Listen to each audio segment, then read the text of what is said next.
Assalamualaikum warahmatullahi wabarakatuh. Sahabat sehat, saya Dr. Handono Abror kali ini akan membahas mengenai bahaya nikotin dalam rokok. Jadi setiap kita merokok, kita menghisap 3.000 jenis zat. Dari 3.000 zat itu yang masuk, 1.200 diantaranya adalah zat-zat yang beracun. Racunnya terdiri dari dua bentuk.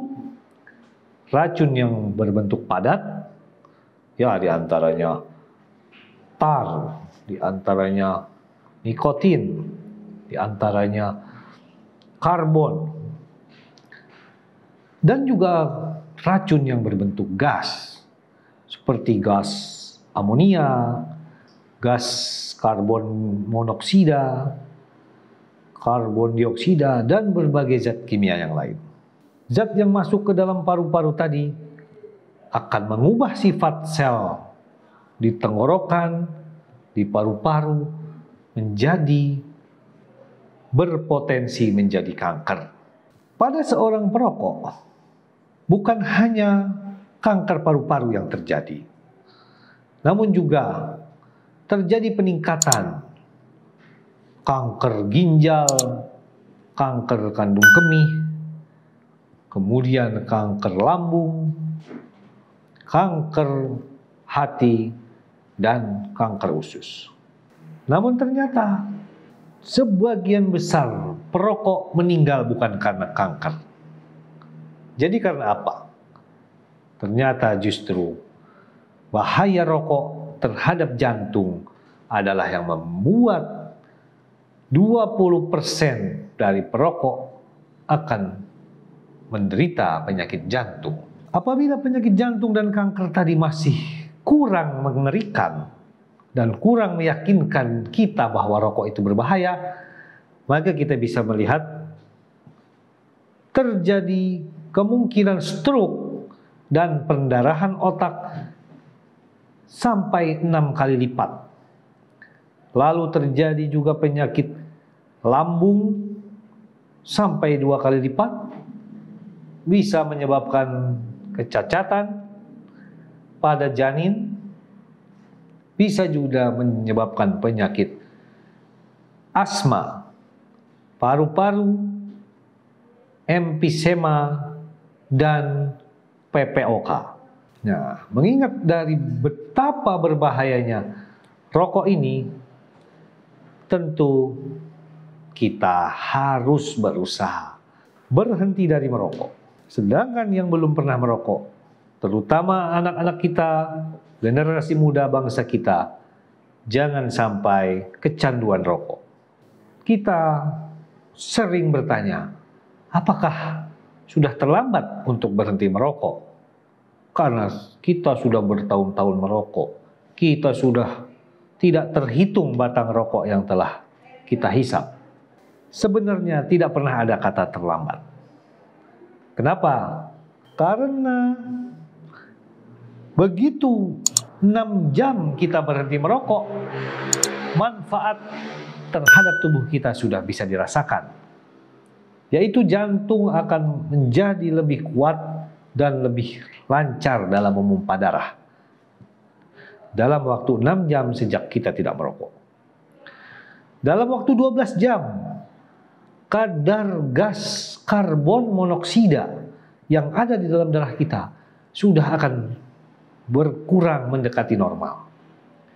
Sedangkan kita tahu bahwa gas karbon monoksida adalah gas yang memiliki kemampuan mengikat oksigen sampai 100 kali lipat daripada oksigen.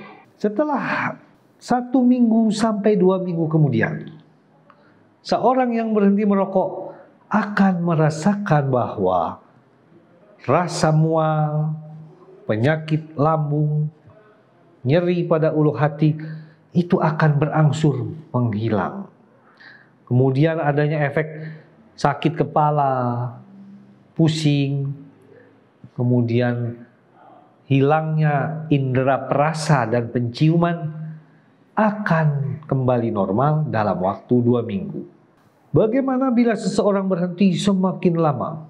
Dalam waktu 1 tahun, maka resiko untuk terkena penyakit jantung akan berkurang sebanyak 33%. Sedangkan penyakit jantung ini adalah pembunuh utama pada seorang perokok. Dalam waktu 2 tahun sampai 3 tahun kemudian, maka risiko terjadinya kanker paru-paru, kanker-kanker pada badan yang lain yang diakibatkan oleh rokok sudah akan menurun sampai 50%. Bahkan seseorang yang sudah tidak merokok sampai 5-10 tahun kemudian, maka sudah dikatakan memiliki risiko kesehatan yang hampir sama dengan seseorang yang tidak pernah merokok sama sekali. Jadi bagaimana? Sebenarnya berhenti merokok itu susah atau gampang? Ya, tentu untuk memudahkan kita dalam berhenti merokok, dimulai dari kemauan. 90% dari orang yang kecanduan rokok mengatakan ingin berhenti merokok. 90% semua ingin mengaku berhenti merokok. Namun berapa yang berhasil? Ternyata tidak sampai 30% yang akhirnya benar-benar berhenti merokok. Jadi kita perlu strategi yang tepat. Bagaimana merokok itu bisa kita kalahkan. Yang pertama, setiap kita akan merokok, coba tunda dulu 15 menit. Atau kalau bisa 30 menit, sebelum keinginan kita untuk merokok itu kita laksanakan. Nah, sudah berhasil? Ya, ditulis. Saya berkomitmen setiap ingin merokok, saya tunda 15 menit. Ya, nanti ternyata kita berhasil ya. Mudah-mudahan. Setelah berhasil, kita membuat komitmen lagi. Setiap kita merokok yang sudah kita tunda waktunya, kita hanya akan menghabiskan setengah batang saja. Ya, dengan setengah batang, tentu jumlah kadar nikotin sedikit demi sedikit akan berkurang yang memasuki ke sel-sel otak kita.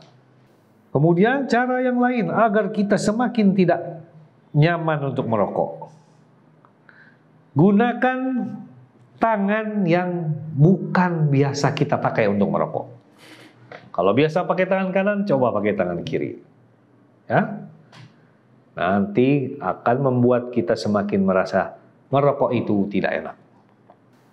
Lalu kiat yang lain untuk membuat kita bisa meninggalkan rokok adalah saat kita merokok, jangan sambil melakukan kegiatan lain. Merokok saja dirasakan, jangan sambil bekerja, jangan sambil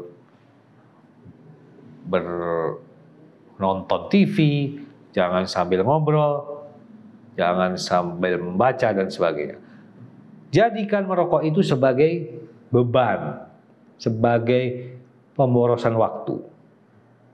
Karena yang banyak juga saya dengar, apabila sedang sendiri, dia tidak merokok.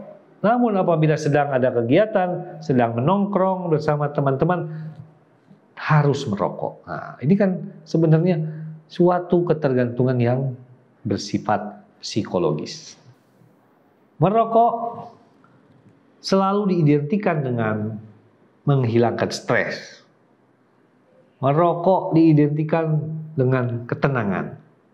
Nah, pahami sekali lagi bahwa ketenangan dan juga stres tidak ada kaitannya dengan rokok. Sebenarnya itu adalah suatu kepengecutan. Kita memiliki satu masalah, kita memiliki satu kecemasan, namun kita bukannya menyelesaikan masalah itu, namun malah merokok. malah tidak fokus memikirkan tantangan dan hambatan yang sedang kita hadapi, tapi malah menumpulkan daya ingat dan daya pikir kita dengan rokok. Ingat, jangan sepelekan satu batang rokok. Satu batang rokok itulah yang membuat Anda menjadi seorang yang terjajah, seorang yang belum merdeka. Di mana saat Anda sedang tenang, sedang bahagia, namun bila tidak ada yang namanya rokok, Anda maka akan merasa ada sesuatu yang kurang, Anda merasa tidak bahagia, bahkan Anda merasa butuh kepada rokok. Anda merasa rokok ini sesuatu yang begitu penting, sesuatu yang utama dalam hidup Anda. Tanamkan itu bahwa Anda adalah seorang yang berharga, Anda adalah seorang yang bebas, dan apabila Anda mampu melepaskan diri dari rokok, maka Anda telah menjadi seorang yang merdeka. Baiklah, sahabat sehat semua, semoga bisa menghentikan suatu kebiasaan ini agar kita bisa sehat, panjang umur, bermanfaat bagi masyarakat. Assalamualaikum warahmatullahi wabarakatuh.